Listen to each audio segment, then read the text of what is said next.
नमस्कार छात्रों, मैं Naveen Nainiwal spring board academy online classes में आपका हार्दिक स्वागत करता हूं, अभिनंदन करता हूं। जैसा कि हम चर्चा कर रहे थे वाक्य शुद्धि की और उन प्रश्नों की जो आज से पहले कंपटीशन में पूछे जा चुके हैं और बार बार एग्जाम हॉल में हमको देखने को मिलते हैं, तो इसी कड़ी को हम आगे बढ़ाते हैं। पिछली क्लास में प्रश्न किया था, उदाहरण जो था हमारा अंतिम वो यही था, अध्यापक ने आज हमारे को नया पाठ पढ़ाया। अब ये अशुद्ध वाक्य है और हमको शुद्ध लिखना होता है, तो शुद्ध होता है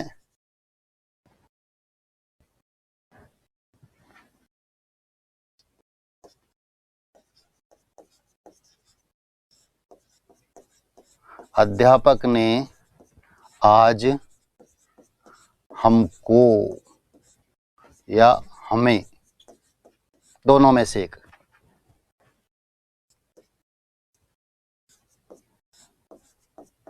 नया पाठ पढ़ाया। ये हमारी जो अशुद्धि थी, ये हमारे इसके स्थान पर था हमको नया पाठ पढ़ाया। बहुत सामान्य सी अशुद्धि थी, अनुपयुक्त शब्द था, हमको उपयुक्त लिखना था।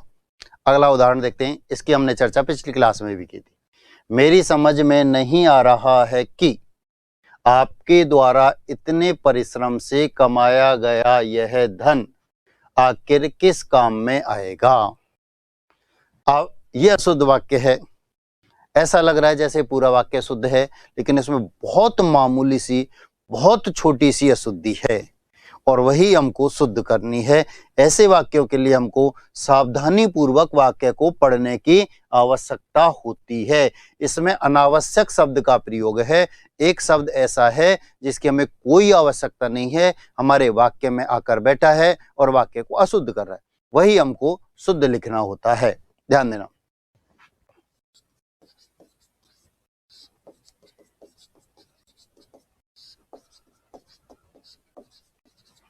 मेरी समझ में नहीं आ रहा है कि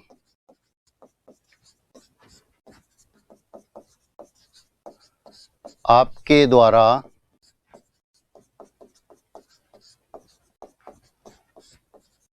इतने परिश्रम से कमाया गया यह धन आखिर किस काम आएगा।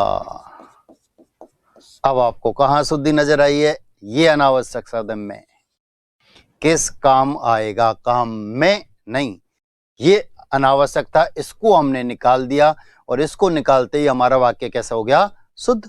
तो इतनी सी अशुद्धियां आपको देखने को मिलती हैं। यदि बड़ी अशुद्धि देखने को मिलती है तो हम आसानी से उसे शुद्ध कर दिया करते हैं। बहुत छोटी सी अशुद्धियां वाक्यों में हुआ करती हैं। अगला उदाहरण देखते हैं। झगड़ों के कारण नगर की अधिकतर दुकानें आज भी बंद रहीं। झगड़ों के कारण नगर की, अब इसमें भी बहुत सामान्य सी अशुद्धि, बहुत सामान्य सी अशुद्धि है, वही हमको ढूंढना है और बाहर निकाल के प्रदर्शित करना है। देखो, झगड़ों के कारण नगर की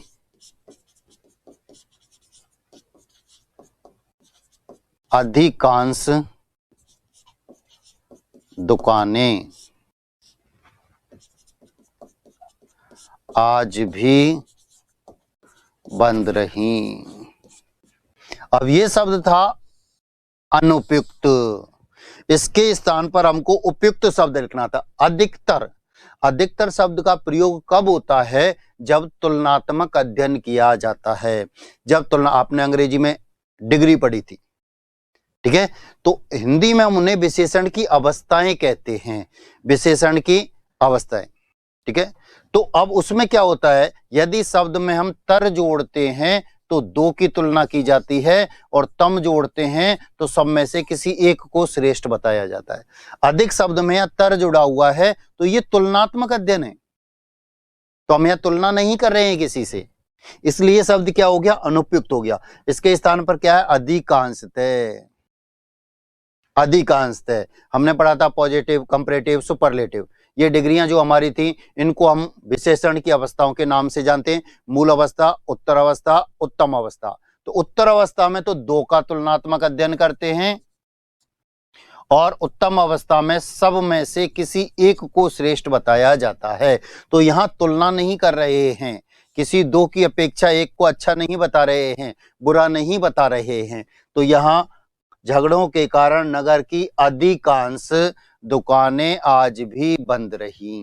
तो ये अनुपयुक्त शब्द था, इसके स्थान पर हमने उपयुक्त शब्द लिखा और वाक्य हो गया शुद्ध। अगला उदाहरण, बुरा से बुरा आदमी भी सम्मान चाहता है। बहुत सामान्य सी अशुद्धि इसमें, बहुत छोटी सी अशुद्धि इसमें, नहीं तो वाक्य लगभग पूरा सही है। क्या है, ध्यान दो।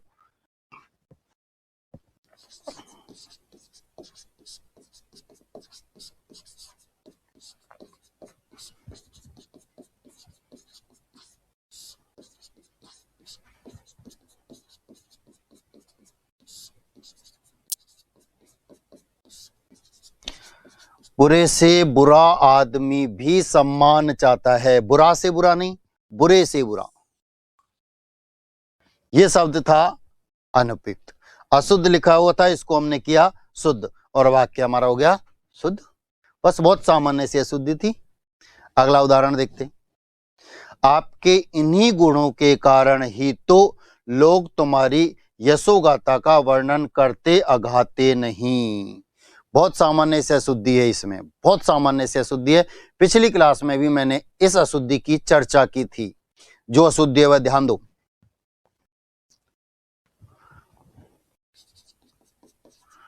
आपके इन्हीं गुणों के कारण ही तो लोग आपकी यशोगाथा का वर्णन करते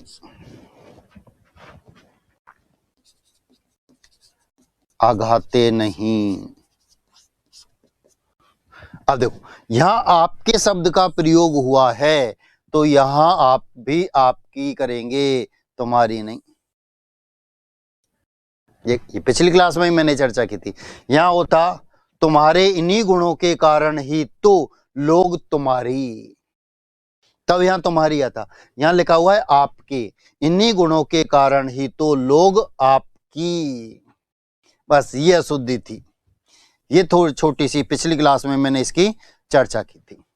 ठीक है, शुद्ध रूप का चयन कीजिए। ऐसा प्रश्न पिछली क्लास में मैंने आपको बताया था। ये सिर्फ ऑब्जेक्टिव ऑप्शन वाला मैंने इसलिए दिया है कि जब हम वाक्य को शुद्ध कर रहे होते हैं तब ये हमारे मन में विचार आ सकते हैं कि वाक्य ये भी शुद्ध हो सकता है, ये भी शुद्ध हो सकता है और ये भी शुद्ध हो सकता है।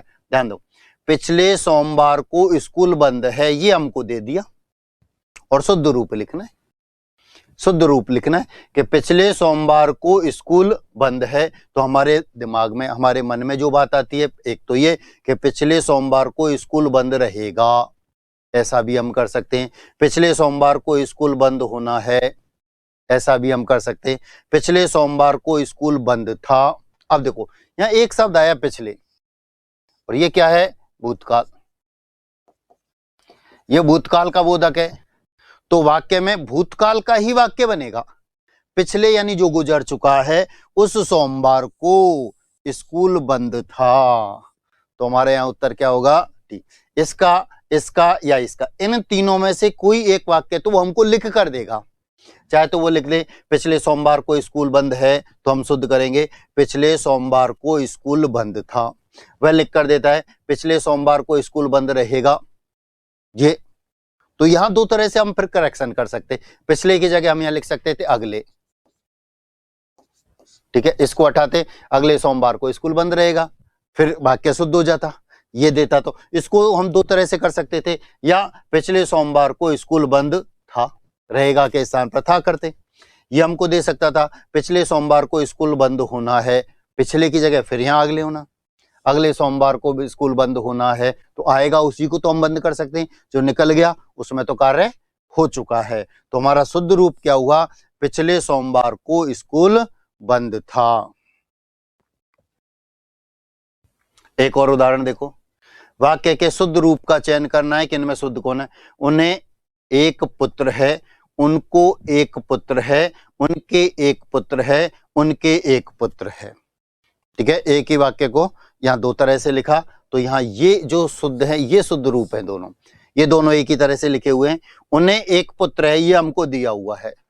अब इसका शुद्ध रूप हमसे लिखवाता है तो ये इसका शुद्ध रूप होगा। उनको एक पुत्र है, ये दिया हुआ है, तो इसका शुद्ध रूप ये होगा। तो ये दोनों जो हैं ये तो हैं शुद्ध। शुद्ध वाक्य होता है उनके एक पुत्र है। अगला उदाहरण देखेंगे, इधर आजकल मौसम की वर्षा हो रही है।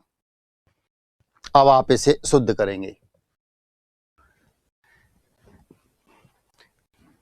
ध्यान देना, बहुत सामान्य सी अशुद्धि है, अनुपयुक्त शब्द का प्रयोग है, उपयुक्त शब्द ढूंढ कर लाना है। इधर के स्थान पर यहां, आजकल, मौसम की वर्षा हो रही है।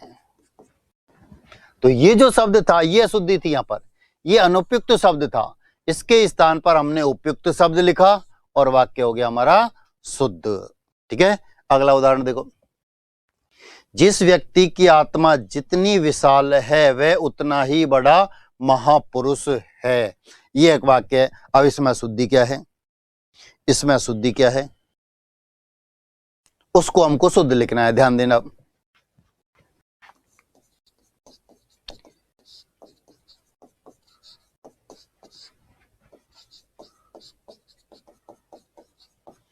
जिस व्यक्ति की आत्मा जितनी विशाल है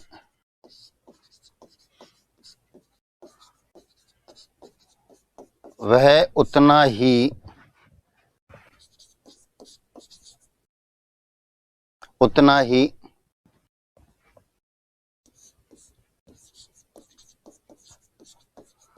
महापुरुष है।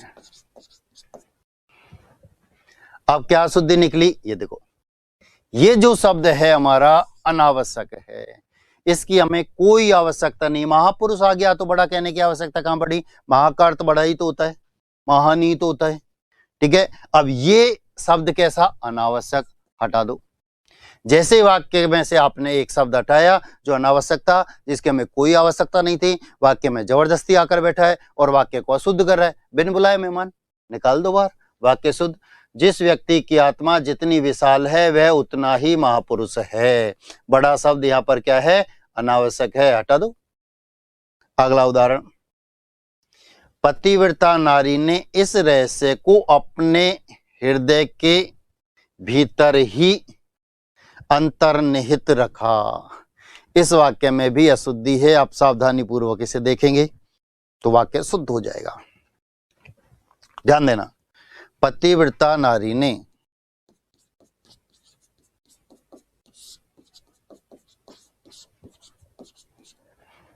इस रहस्य को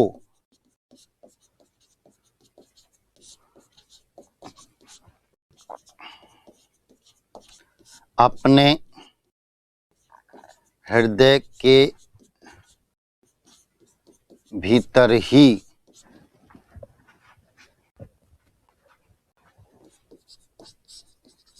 निहित रखा।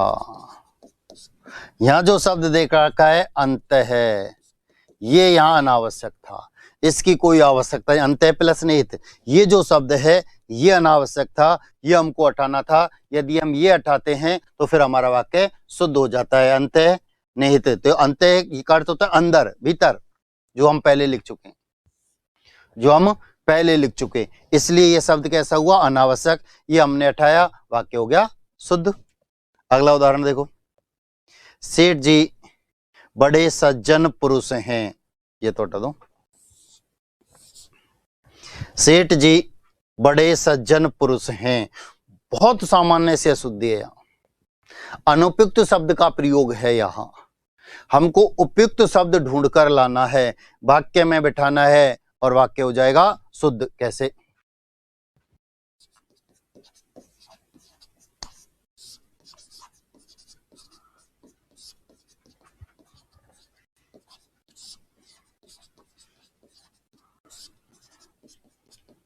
सेठ जी बहुत सज्जन पुरुष हैं, बड़े शब्द अनावश्यक था। छोटे बड़े सज्जन थोड़ी हैं कि सेठ जी छोटे सज्जन पुरुष हैं, नहीं हो सकता। सेठ जी बड़े सज्जन पुरुष हैं, नहीं हो सकता। तो बड़े के स्थान पर क्या आएगा? बहुत। ठीक है, तो शुद्ध हुआ हमारा सेठ जी बहुत सज्जन पुरुष हैं। अब देखो बिंदी तो आएगी, क्यों आएगी? मैंने आपको बताया आदरणीय सम्मान्य लोगों के साथ हमेशा क्रिया बहुवचन की ही आती है। हम कहते हैं पिताजी आ रहे हैं, पिताजी एक है, एक पुरुष में, लेकिन क्रिया उनके साथ हमेशा बहुवचन की आएगी, आ रहे हैं। आप ये नहीं कह सकते पिताजी आ रहा है, तो आ रहे हैं। अगला उदाहरण देखेंगे। मैं सुबह घर से निकल पड़ा और पैदल ही अपने दोस्त के गांव में पहुंच गया। ये यहां तक ही है, ये नहीं है। मैं सुबह घर से निकल पड़ा और पैदल ही अपने दोस्त के गांव में पहुंच गया। क्या त्रुटि है? सावधानी पूर्वक देखेंगे, ध्यान दो।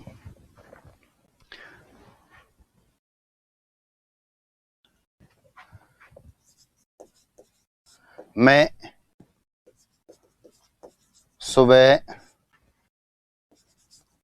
घर से निकला और पैदल ही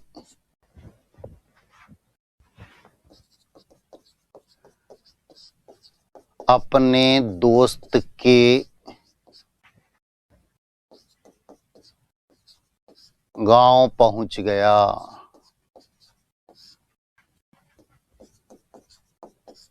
आप देखो, एक तो निकल पड़ा के स्थान पर निकला और एक मैं, ये अनावश्यक शब्द था, ये हमको हटाना था। गांव पहुंच गया, गांव में पहुंच के नहीं, गांव पहुंच गया और वाक्य हो गया शुद्ध।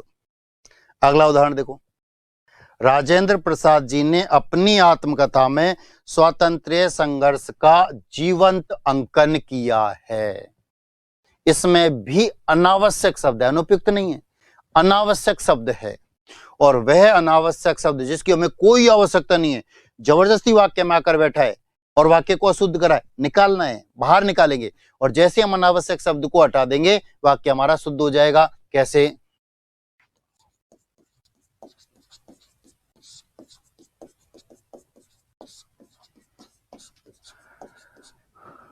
राजेंद्र प्रसाद जी ने अपने आत्मकथा में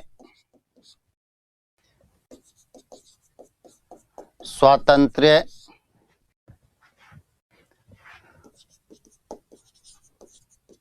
संघर्ष का जीवंत अंकन किया है।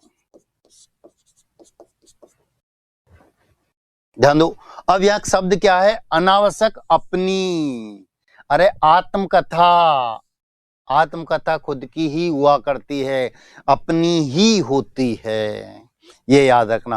आत्मकथा जो होती है वो खुद की ही लिखी जाती है, इसलिए अपनी शब्द क्या था यहाँ पर? अनावश्यक था। और आत्मकथा लिखी नहीं जाती, बहुत कम ही आत्मकथा विश्व में लिखी गई हैं, 2 4 5। गांधी जी ने भी लिखी थी, बाकी की और कोई नहीं लिख पाया, क्योंकि इसमें अपनी अच्छाइयों के साथ साथ बुराइयों को भी प्रदर्शित किया जाता है। राजेंद्र प्रसाद, जयशंकर प्रसाद जी से मित्रों ने कहा था कि तुम इतना कुछ लिखते हो, आत्मकथा क्यों नहीं लिखते?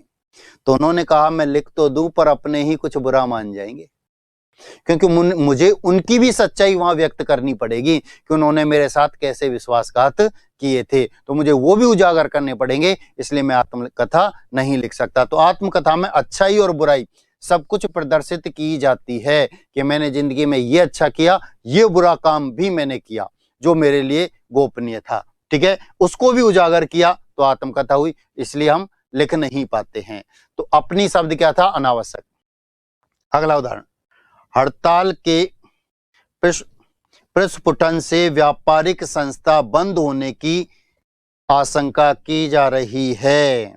यहां एक शब्द जो है अनुपयुक्त है, उसके स्थान पर उपयुक्त शब्द लिखना है। कौन सा है? सावधानी पूर्वक देखेंगे।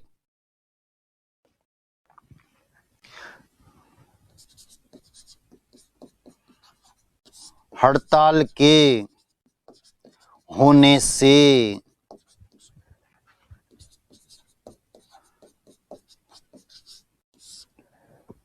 व्यापारिक संस्था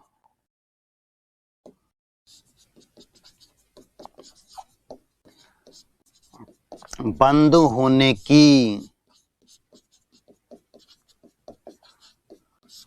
आशंका की जा रही है। अब देखो, प्रस्फुटन का अर्थ होता है उत्पन्न होना। अब हड़ताल उत्पन्न नहीं होती, हड़ताल की जाती है। तो हड़ताल के होने से, तो यहां होगा होने। प्रस्फुटन के का अर्थ होता है उत्पन्न होना, तो ये यहां पर अनुपयुक्त शब्द था, ये हमने हटाया, इसके स्थान पर हमने ये उपयुक्त शब्द लिखा और वाक्य कैसा हो गया हमारा? शुद्ध। जिस प्रकार आभूषणों के द्वारा शरीर की शोभा बढ़ जाता है, उसी प्रकार अलंकारों से भाषा में लालित्य आ जाता है। बहुत सामान्य सी अशुद्धि है, बहुत सामान्य सी अशुद्धि है और वो हमको उजागर करनी है, लिखनी है। देखो कैसे, जिस प्रकार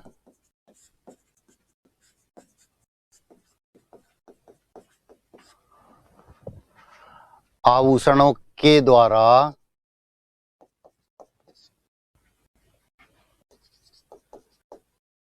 शरीर की शोभा बढ़ जाती है, उसी प्रकार अलंकारों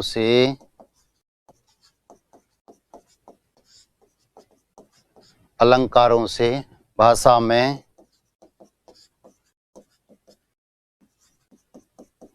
लालित्य आ जाता है। अब देखो, क्या शुद्धि थी? बढ़ जाता है, तो उसके स्थान पर जाती है। शरीर की शोभा बढ़ जाती है, शोभा बढ़ जाता है नहीं, जाती है। लिंग संबंधी अशुद्धि थी, बहुत सामान्य सी थी, ठीक है। हमने एक शब्द लिखा है लालित्य, देखो ये शब्द लिखा हुआ है लालित्य। यहाँ जो मूल शब्द होता है वह होता है हमारा ललित। यह प्रत्यय, यह प्रत्यय के नियम मैंने आपको बताया, प्रथम वर्ण में कोई मात्रा नहीं है तो आ की मात्रा लगा दी, अंतिम वर्ण आधा किया और यह प्रत्यय जोड़ा, तब हमारा बनता है लालित्य, ठीक है। अगला, शीर्षक को चयन करते समय अनुच्छेद में निहित भावों और विचारों की परख कर लेनी चाहिए। बहुत सामान्य सी और बहुत छोटी सी अशुद्धि यहां पर है। वाक्य लगभग शुद्ध है लेकिन बहुत छोटी सी, ना के बराबर अशुद्धियां है, वह हमको ढूंढनी है और फिर सुधार कर उसे लिखना है। क्या है? ध्यान देना।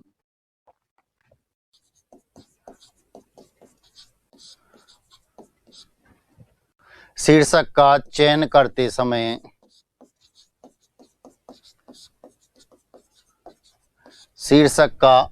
करते समय अनुच्छेद में निहित, अनुच्छेद बोलते हैं पैराग्राफ को, अनुच्छेद में निहित भावों और विचारों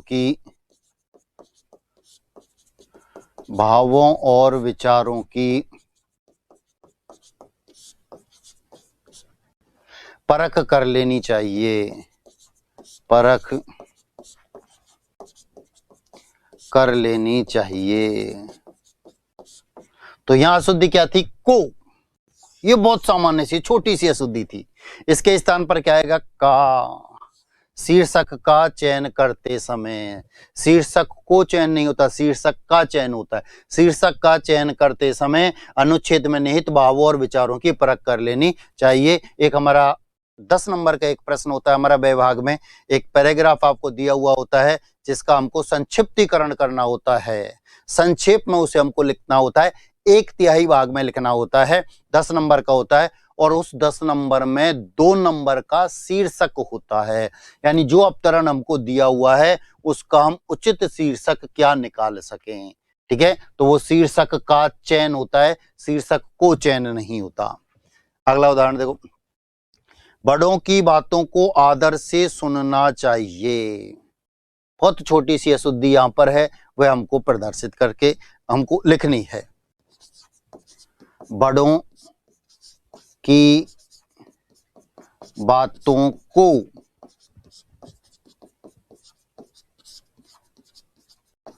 आदर पूर्वक सुनना चाहिए। तो ये से के स्थान पर क्या आएगा? पूर्वक। अनुपयुक्त शब्द है, पूर्वक लिखना था। बड़ों की बातों को आदर पूर्वक सुनना चाहिए।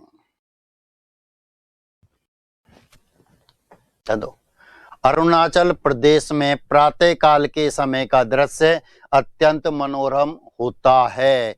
यहाँ भी अनावश्यक शब्द बैठा हुआ है जिसकी हमें कोई आवश्यकता नहीं है। हमारे वाक्य में जबरदस्ती आकर बैठा है और वाक्य को क्या कर रहा है? अशुद्ध। उस अनावश्यक शब्द को बाहर निकालना है, यानी उस बिन बुलाए मेहमान को बाहर निकालना है और वाक्य हमारा शुद्ध क्या है? ध्यान दो।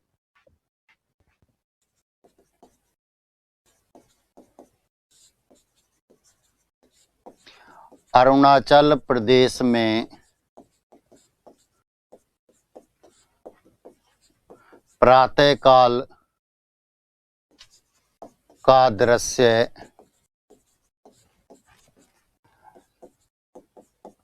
अत्यंत मनोरम होता है। अब देखो, प्रातःकाल, काल बोलते हैं समय को, तो के समय जो शब्द था ये कैसा था? अनुपयुक्त था, ये निकालना था। जब प्रातः काल, काल बोलते हैं समय को, समय शब्द का प्रयोग यहां हो चुका है, तो आप पद की पुनरावृत्ति, शब्द की पुनरावृत्ति नहीं कर सकते, एक ही शब्द को 2 बार वाक्य में नहीं लिख सकते, इसलिए समय क्या था? अनुपयुक्त था। इसको हमने हटाया और वाक्य क्या हो गया? शुद्ध। अगला उदाहरण देखो, सीताराम की आज्ञाकारी पत्नी थी। वाक्य में बहुत सामान्य से अशुद्धि है जो आपको शुद्ध करना है।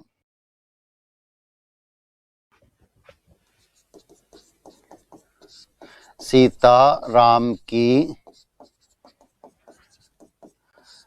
आज्ञाकारिणी पत्नी थी। आज्ञाकारी के स्थान पर आज्ञाकारिणी, सीता स्त्रीलिंग है, इसके अनुसार इस शब्द का प्रयोग होगा। अब इसमें हम जो अशुद्धि, जो गड़बड़ी करते हैं, वो क्या गड़बड़ी करते हैं मैं आपको बता दूं। हम लिखते हैं सीताराम की आज्ञाकारी पत्नी थी, पत्नी को छोटा कर जाते हैं, गड़बड़ हो जाती है। जबकि मैंने बताया नारी सूचक शब्दों में अधिकांशतः दीर्घ मात्रा आती है, बड़ी मात्रा आती है, तो पत्नी तो सही है, आज्ञाकारी के स्थान पर आज्ञाकारिणी होना था, लिंग संबंधी यहां पर अशुद्धि थी। अगला उदाहरण, तुमने अपनी स्वेच्छा से यह काम किया है। बहुत सामान्य सी अशुद्धि है।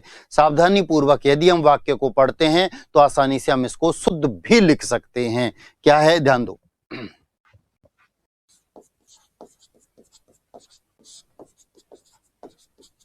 तुमने स्वेच्छा से यह काम किया है। अब देखो, स्व प्लस इच्छा, स्व यानी स्वयं यानी अपनी, तो अपनी इच्छा से, तो अपनी शब्द तो इसमें समाहित है, लिखा हुआ है, इसलिए ये कैसा था? अनावश्यक था, इसकी हमें कोई आवश्यकता नहीं थी, पुनरावृत्ति हो रही थी, इसलिए इस शब्द को हमने निकाल दिया और वाक्य हो गया शुद्ध। वही स्थिति है, यहाँ काल का समय 2 बार दे रखा था, यहाँ अपनी और स्व 2 बार दे रखा था, एक हटाना था। ठीक है, या ऐसे तुमने अपनी इच्छा से, स्वेच्छा के स्थान पर इच्छा लिख दो तो भी वाक्य शुद्ध हो जाएगा। तुमने अपनी इच्छा से यह काम किया है या तुमने स्वेच्छा से यह काम किया है, दोनों में से कोई एक लिखना, एक है, दोनों में से कोई एक लिखना है। अगला उदाहरण देखते हैं। व्यक्ति के हर प्रकार के कष्टों को वह पल भर में दूर करती है। बहुत सामान्य सी छोटी सी अशुद्धि यहां पर है, ध्यान दो। व्यक्ति के हर प्रकार के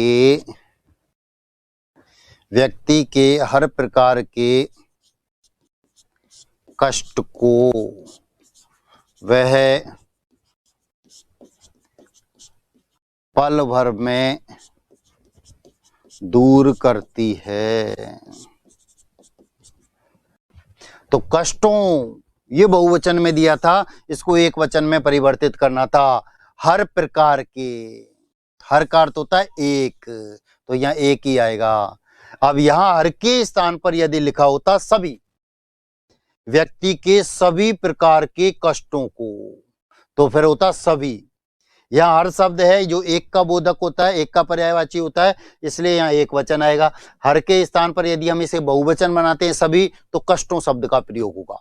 दोनों में से कोई एक लिखना है कि व्यक्ति के सभी प्रकार के कष्टों को वह पल भर में दूर करती है, या व्यक्ति के हर प्रकार के कष्ट को वह पल भर में दूर करती है। दोनों में से कोई एक आपको लिखना है, दोनों शुद्ध हैं। पिछली क्लास में मैंने आपको बताया था, वही गलती मत दोहराना। ठीक है, लिखना एक है, आप दोनों तरह से जानते हैं, ऐसे भी अशुद्ध कर सकते हैं, ऐसे भी, लेकिन प्रदर्शित एक ही किया जाना है। अगला, कारगिल युद्ध में सेना वीरता के साथ लड़े। बहुत सामान्य से अशुद्धि है, समझ में आ रहा है, ध्यान दो।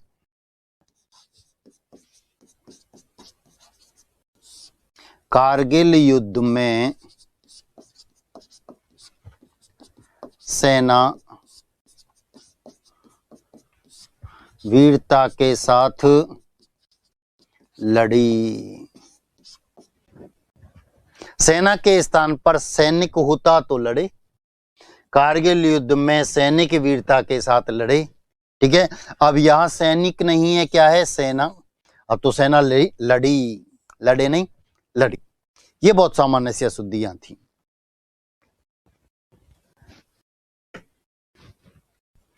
ध्यान दो। जब वह मेरे घर आई तो 8 बजा था। बहुत सामान्य से शुद्धि है, लगभग आसानी से शुद्ध भी हो जाती है।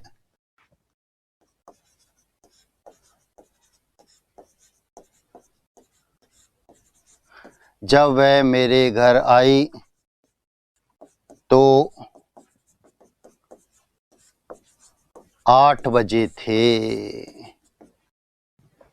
8 बजे थे, 8 बजा नहीं था, 8 बजे थे। ये बहुत छोटी सी अशुद्धि थी। अगला उदाहरण हम देखते हैं। मेरी समझ में अभी तक यह नहीं आया कि इस बात का मेरे से क्या संबंध है। बहुत छोटी सी अशुद्धि यहां पर है, सावधानी पूर्वक आप देखेंगे तो सही उत्तर पर भी पहुंच जाएंगे। ध्यान दो।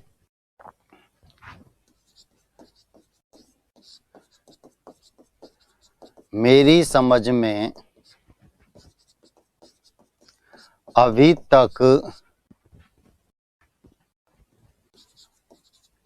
यह नहीं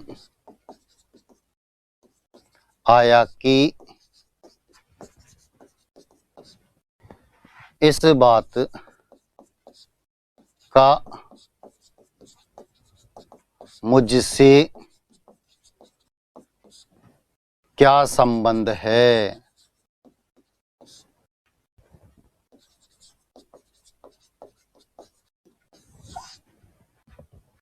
ध्यान दो, सबसे पहले तो ये शब्द था अनुपयुक्त मेरे, इसके स्थान पर तो हमने क्या लिखा है, मुझे, इस बात का मुझ से, ठीक है।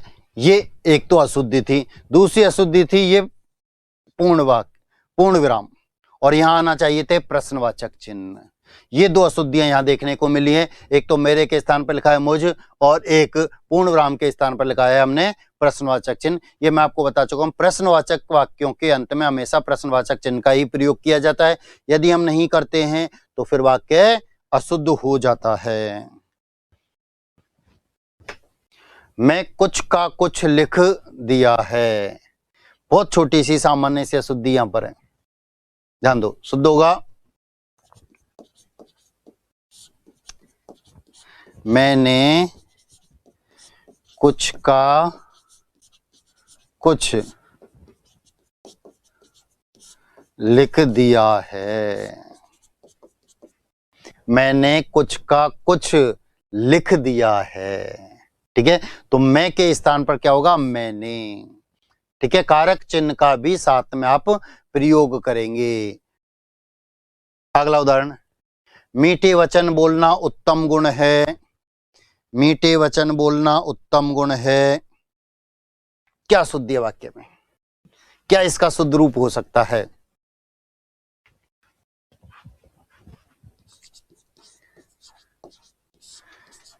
मीठे वचन बोलना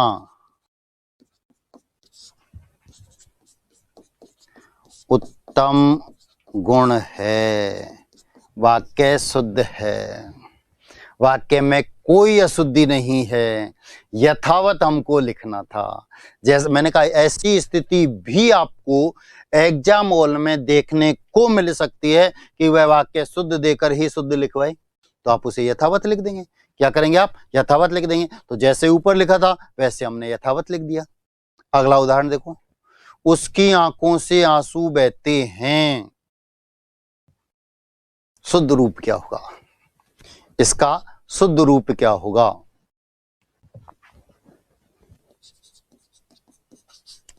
उसकी आंखों से आंसू बहते हैं, वाक्य शुद्ध है, कोई त्रुटि नहीं है, कोई अशुद्धि नहीं है। तो मैं पहले भी बताया कि ऐसी स्थिति भी आपको एग्जाम हॉल में देखने को मिल सकती है। अगला उदाहरण, फिर एक उदाहरण बीच में मैंने ये दिया है कि 4 वाक्य लिखे, कोई एक आपको लिख कर देगा और 4 विचार हमारे मन में ये आते हैं कि इसको हम ऐसे भी शुद्ध लिख सकते हैं, ऐसे भी लिख सकते हैं, ऐसे भी लिख सकते हैं, जबकि वास्तविक स्थिति में इनका शुद्ध क्या है वो हमको निकालना होता है। हमको दिया हुआ है सीता की चरित्र अच्छा है, दूसरा सीता का चरित्र अच्छा है, तीसरा सीता का चरित्र अच्छा है, चौथा सीता का चरित्र अच्छा है। यहां देखो, एक तो हमको ये दिया हुआ है और शुद्ध रूप लिखवाया, सीता की चरित्र अच्छा है। अब शुद्ध रूप क्या होगा, सीता का चरित्र अच्छा है, की के स्थान पर क्या आएगा, का। तो ये वाक्य हमारा क्या हो गया, शुद्ध। दूसरा हमको उसने लिख कर दिया सीता का चरित्र अच्छी है, तो यहां अशुद्धि क्या हुई, अच्छी, तो अच्छी के स्थान पर क्या आएगा, अच्छा, ठीक है। याद रखना, तो चरित्र के अनुसार ये परिवर्तित हो रहे हैं, सीता के अनुसार ये परिवर्तित हो रहा है, ठीक। अगला उदाहरण, निम्नलिखित में वाक्य के शुद्ध रूप का चयन कीजिए। मैं गाने की कसरत करता हूं, मैं गाने का अभ्यास करता हूं, मैं गाने का शौक कर रहा हूं, मैं गाने का व्यायाम कर रहा हूं। इनमें एक तो वाक्य है शुद्ध, बाकी के 3 वाक्य हैं अशुद्ध, जिनको वह हमको किसी भी रूप में लिख सकता है, वो हमको ये लिख कर देता है, मैं गाने की कसरत करता हूं। अब इसको हम शुद्ध रूप में लिखेंगे तो क्या लिखेंगे, कसरत क्या यहाँ अनुपयुक्त शब्द है, इसके स्थान पर उपयुक्त शब्द होना चाहिए अभ्यास, तो ये शुद्ध हो जाएगा। उसने हमको लिख कर दिया मैं गाने की कसरत करता हूं, तो हमको शुद्ध करना है मैं गाने का अभ्यास करता हूं, ये अनुपयुक्त शब्द था जो हमने हटाया, उसके स्थान पर ये लिखा। दूसरा वह लिख कर देता है मैं गाने का शौक कर रहा हूं। तो शौक क्या है, यहाँ पर अनुपयुक्त शब्द है, इसके स्थान पर क्या आएगा, अभ्यास। अगला वह लिख कर देता है मैं गाने का व्यायाम कर रहा हूं। तो व्यायाम क्या है, यहाँ पर अनुपयुक्त शब्द है, इसके स्थान पर क्या आएगा, अभ्यास। तो मैं गाने का अभ्यास कर रहा हूं। ठीक है, तो ये कुछ महत्वपूर्ण उदाहरण थे जो आज से पहले कंपटीशन में पूछे जा चुके थे, इनकी हमने चर्चा की। ऐसे ही कुछ उदाहरणों के साथ अगली क्लास में फिर मिलते हैं। आज के लिए इतना ही, धन्यवाद।